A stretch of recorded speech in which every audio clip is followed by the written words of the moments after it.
A Souza Produções convida você a se tornar um patrocinador. Semeie no nosso ministério. Com a sua oferta poderemos produzir muito mais vídeos. Este é um ministério independente e, por isso, precisa da sua participação.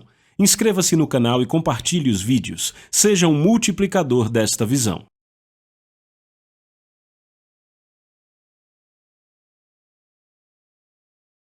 Os versículos usados nos vídeos que traduzimos nem sempre correspondem a versões em português. Muitas vezes precisamos traduzir do original em inglês para fazerem sentido no contexto do vídeo.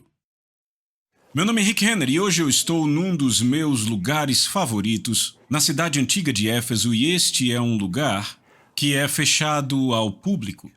E eu gosto tanto daqui porque é um sítio arqueológico notável, é o Templo de Serapis. Fica no final da região de Gora, bem atrás da biblioteca. É bem difícil chegar aqui, mas quando você vê esse lugar é simplesmente de tirar o fôlego. Por exemplo, isto é um pedaço dos cantos que ficavam no topo do templo.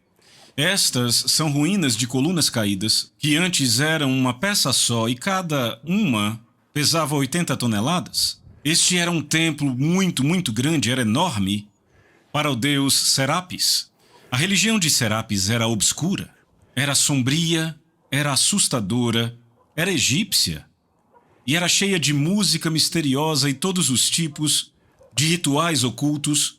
Essa religião era algo quase como um tabu e proibida para o homem comum. Poderíamos dizer que esse templo estava literalmente repleto de espíritos demoníacos e atividades de ocultismo. Tudo isso estava acontecendo bem aqui, neste lugar que originalmente era o Templo de Serapis. Espíritos sedutores com doutrinas de demônios abundavam dentro deste lugar tenebroso. Mas o apóstolo Paulo nos fala sobre espíritos sedutores e doutrinas de demônios se infiltrando na igreja no final dos tempos. Até mesmo a igreja será vitimada por espíritos sedutores e doutrinas de demônios. A Bíblia ensina isso enfaticamente. Em 1 Timóteo capítulo 4, verso 1, onde Paulo, escrevendo pela inspiração do Espírito Santo, diz que o Espírito fala expressamente, claramente, inequivocamente, que nos últimos tempos alguns se afastarão da fé, dando ouvidos a espíritos sedutores e doutrinas de demônios. Quando olhamos para um lugar como este, o Templo de Serapis, nos perguntamos: como as pessoas daquela época poderiam ter abraçado algo tão sombrio, tão sinistro? Mas o Espírito Santo diz que no final da era da igreja, crentes começarão a abraçar doutrinas que são obscuras e sinistras, doutrinas que os desviarão do caminho, que os tirarão da verdade atestada pelo tempo das Escrituras. Isso vai acontecer no final dos tempos. Agora também acontecerá um grande avivamento no final desta era, e estas coisas acontecerão de forma paralela. Precisamos garantir que estamos no mover de Deus e que não estamos sendo tirados do caminho por espíritos sedutores com doutrinas de demônios. E é sobre isso que eu vou falar com você hoje. Fique ligado num ensino que você pode confiar. Uma mensagem que vai inspirar, fortalecer e te equipar com revelações vitais e compreensão da palavra de Deus. Aqui está o Rick. Meu nome é Rick Renner. Eu quero te dar as boas-vindas ao nosso ensino de hoje. E eu já quero dizer de antemão que estamos em oração por você, estamos sempre em oração por todos que nos acompanham. Temos um time separado apenas para orar por vocês. O que eu vou falar está no meu livro, Como Manter a Cabeça no Lugar num Mundo que Ficou Louco. Este é um livro que você precisa ler. Ele vai te impactar e talvez você queira até várias cópias, porque eu te garanto que este é um livro que você provavelmente vai querer compartilhar com outras pessoas, pessoas com quem você se preocupa, que talvez estejam se afastando da verdade. Esse livro vai ajudá-las a pensar melhor e voltar ao caminho. Mas hoje eu quero te ensinar sobre como manter a cabeça no lugar no mundo que ficou louco. Eu gosto sempre de ler 1 Timóteo capítulo 1, se você olhar para o meu cenário. Hoje eu estou cercado de arte russa. De um lado aqui eu tenho arte russa do século XVII e aqui do outro lado arte russa contemporânea. O que isso tem a ver com o que eu vou te ensinar hoje? Bem, daqui a pouco eu te explico isso. Mas primeiro, Vamos para 1 Timóteo capítulo 1, verso 3. Em 1 Timóteo capítulo 1, verso 3, Paulo está escrevendo para Timóteo. Por isso esse livro é chamado Epístola a Timóteo, ele está escrevendo para Timóteo. E no verso 3 ele diz: Como te supliquei que ainda continuasses em Éfeso, quando parti para Macedônia, a fim de advertires alguns que não ensinem outra doutrina. Outra doutrina no grego é heterodidáskalos. A palavra didáscalos descreve um ensino sofisticado, um ensino bem arranjado, mas nesse caso em particular está conectado com a palavra heteros, e a palavra heteros significa algo de um tipo diferente, ou algo de uma espécie diferente. Embora fosse um ensino bem arranjado, embora fosse muito sofisticado, era um ensino de um tipo diferente. De fato, ele não combinava com o que Paulo e os outros apóstolos e com o que Jesus tinham pregado, era uma modificação da verdade. Pessoas estavam modificando a verdade para se adaptar à cultura. E a propósito, isso é exatamente o que as pessoas estão tentando fazer hoje. Vamos mudar a verdade, vamos ser mais progressistas no pensamento, vamos fazer a verdade se adequar aos nossos tempos. A forma como a gente ensinava já não é mais relevante. Sabe, um dia eu estava ensinando numa igreja, e quando eu terminei, o pastor veio até mim, e ele me fez um elogio, mas era um elogio bem estranho. Ele disse: Rick, quando eu ouço você, eu olho para você e penso em você como um dinossauro. Eu disse: um dinossauro? O que isso significa? Ele disse: parece que você congelou no tempo. Ele disse: eu acho que porque você foi para a Rússia e não tem estado na América, de alguma forma isso te preservou. Você meio que congelou no tempo. Você está ensinando a Bíblia do jeito que a gente costumava ensinar há 20, 30 anos. A gente continua indo de versículo em versículo da Bíblia, mas você é como um dinossauro congelado no tempo. Bem, eu acho isso ótimo. Eu recebi isso como um elogio. Porque a Bíblia é mais importante acima de todo o resto. Precisamos ensinar a Bíblia. As pessoas precisam da Bíblia.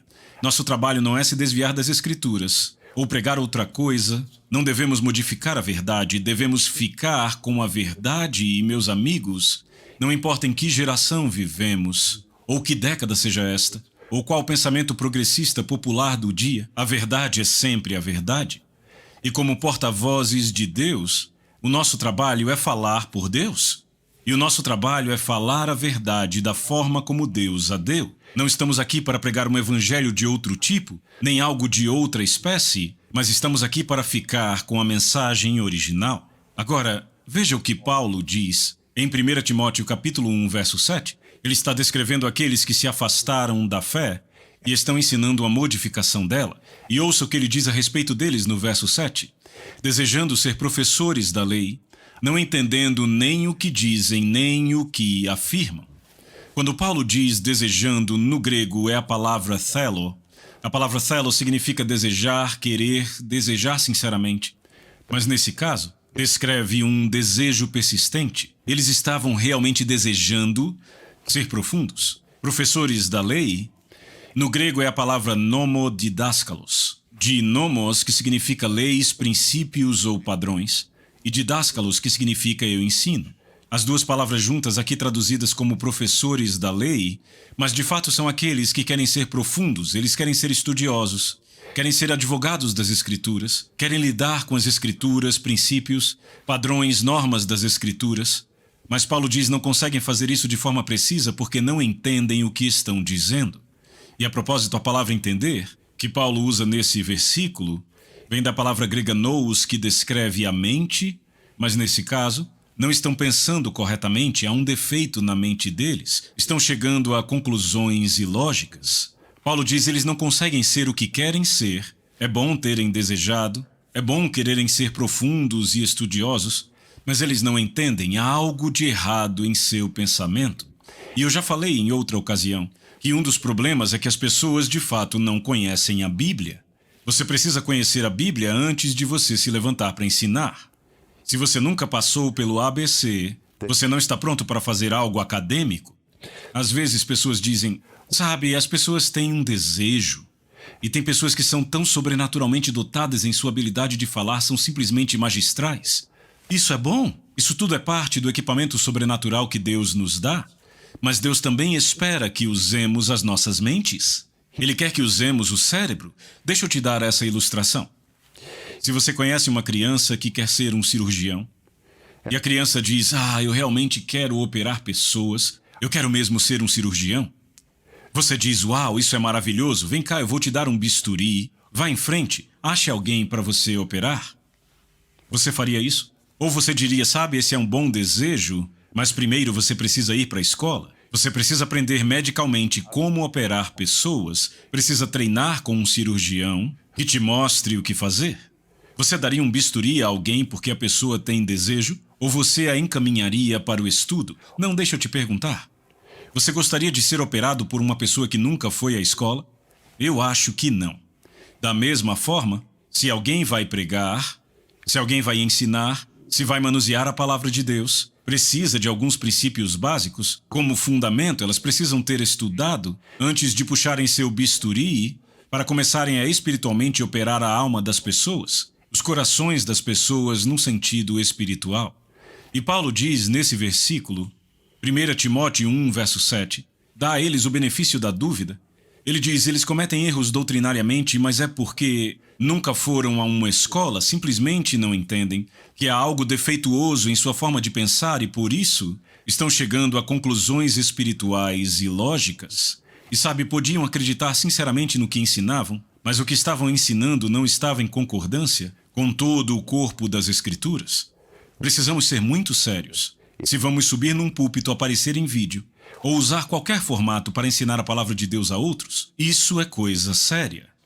Agora, isso era o que estava acontecendo no primeiro século.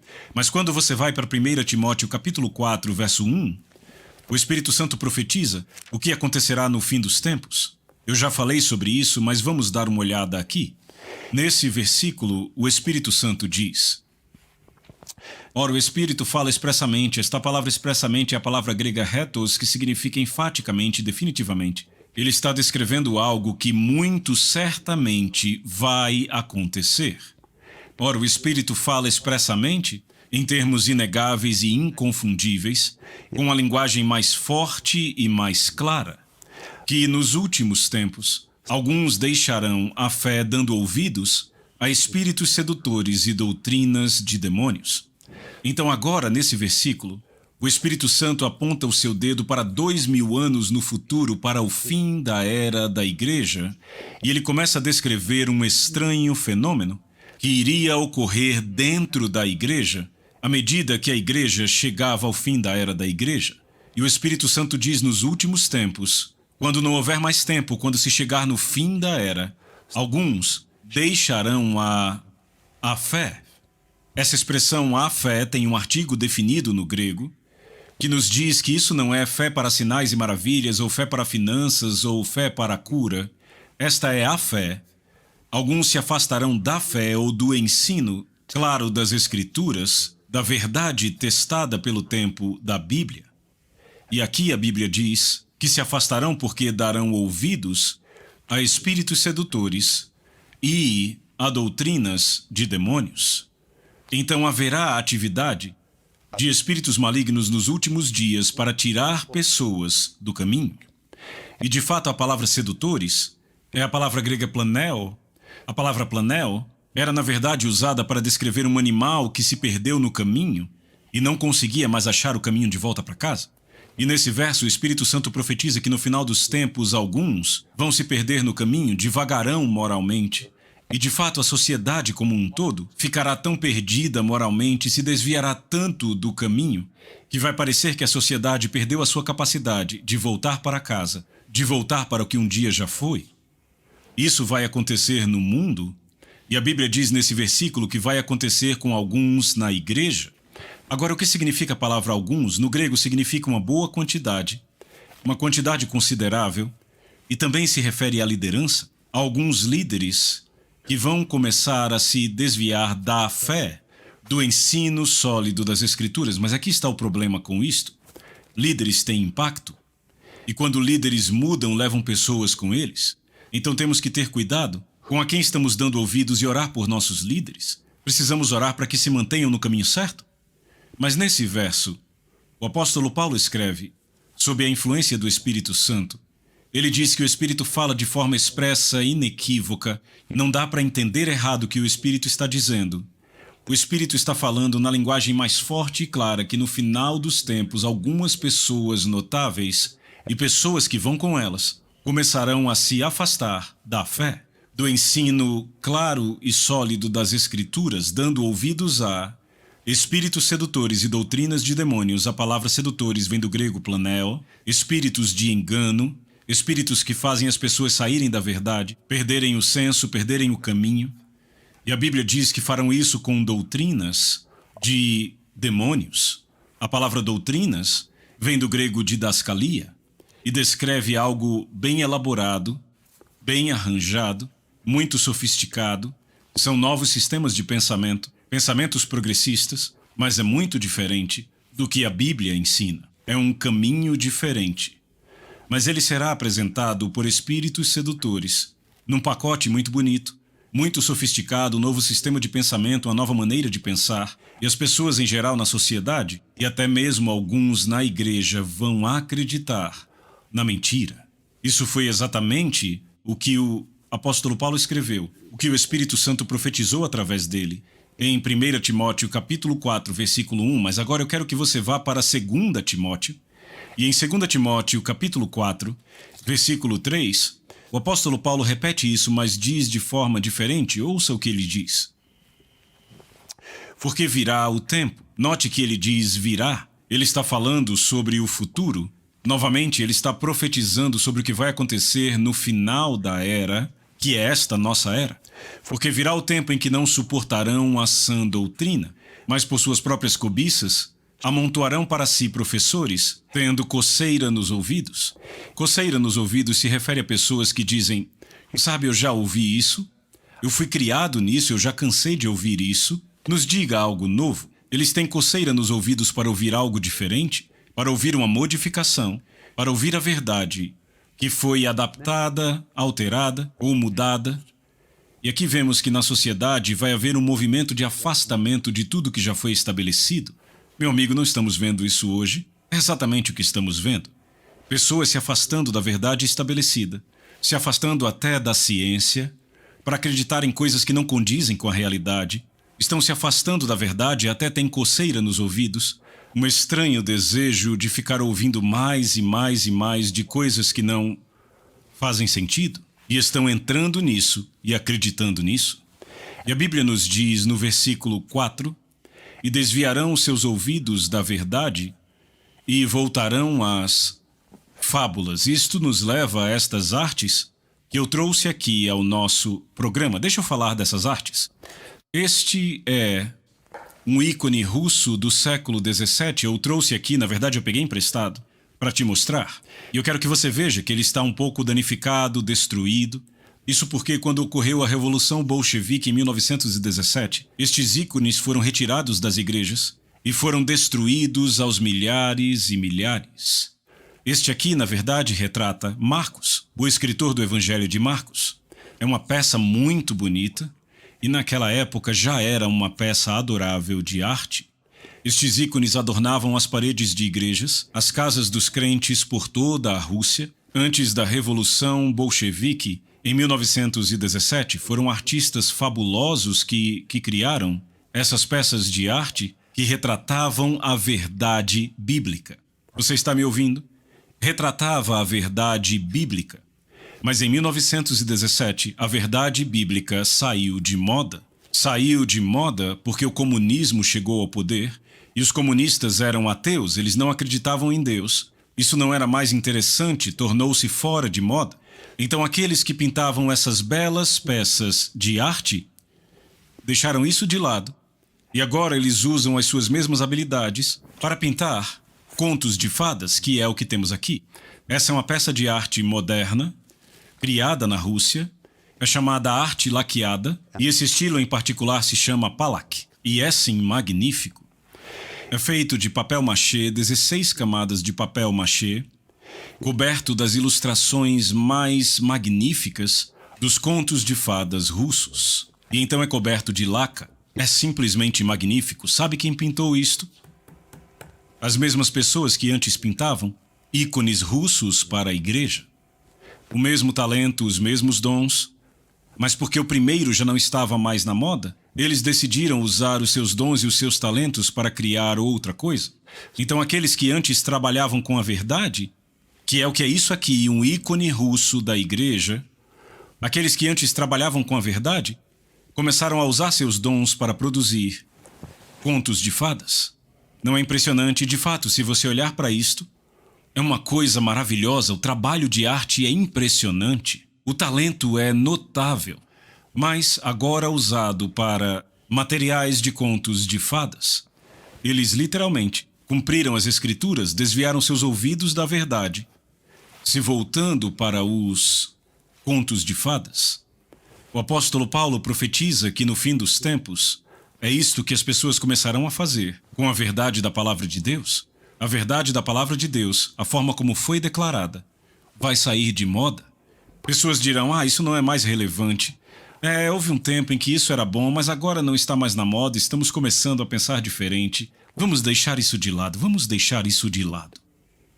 Em alguns casos, vão jogar fora. Assim como jogaram fora os ícones da Igreja Ortodoxa das casas em 1917. E aqueles que antes trabalhavam com a verdade, agora passaram a criar novas fabricações, modificações, que não representam realmente os ensinos da Bíblia.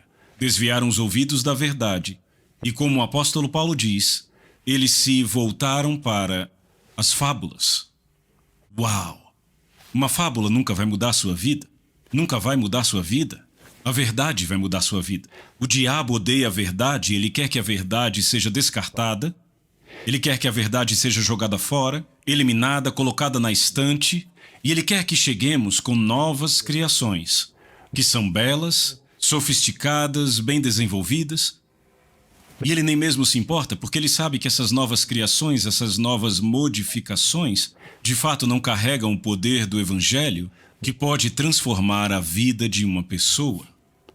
Agora eu te pergunto, você quer a verdade ou quer um conto de fadas? Você tem que decidir. A verdade vai te mudar. Um conto de fadas pode te entreter, mas não vai te levar a nada que transforma a vida. E temos que tomar a decisão. Nós vamos ficar com o ensino da Bíblia? Vamos ficar com a verdade, mesmo que pareça que todo mundo ao nosso redor começou a ensinar materiais de contos de fadas? Vamos ficar com a verdade? Não, com uma modificação da verdade. Veja, o Espírito Santo profetizou que isso aconteceria no final da era da igreja, que é a era em que estamos vivendo. Então temos que tomar uma decisão. Mesmo que as pessoas pensem que somos dinossauros, ficaremos com a verdade, porque a verdade é o que tem o poder de transformar vidas. Seja abençoado nessa palavra, eu volto já. Mais uma vez, eu quero te recomendar que leia o meu livro chamado Como Manter a Cabeça no Lugar Neste Mundo Louco. Eu recomendo que você leia, eu quero orar por você. Pai, eu oro agora pelos que estão assistindo, para que ele ou ela tenha discernimento para reconhecer a verdade e não desviar seus ouvidos da verdade. Indo para contos de fadas, nos ajude a ficar com a palavra, pois ela tem o poder para nos mudar, em nome de Jesus. Amém. Lembre de Eclesiastes 8:4, que diz: onde a palavra de um rei está, aí há poder. Eu te vejo num próximo ensino. A Soso Produções convida você a se tornar um patrocinador. Semeie no nosso ministério. Com a sua oferta poderemos produzir muito mais vídeos. Este é um ministério independente e, por isso, precisa da sua participação. Inscreva-se no canal e compartilhe os vídeos. Seja um multiplicador desta visão.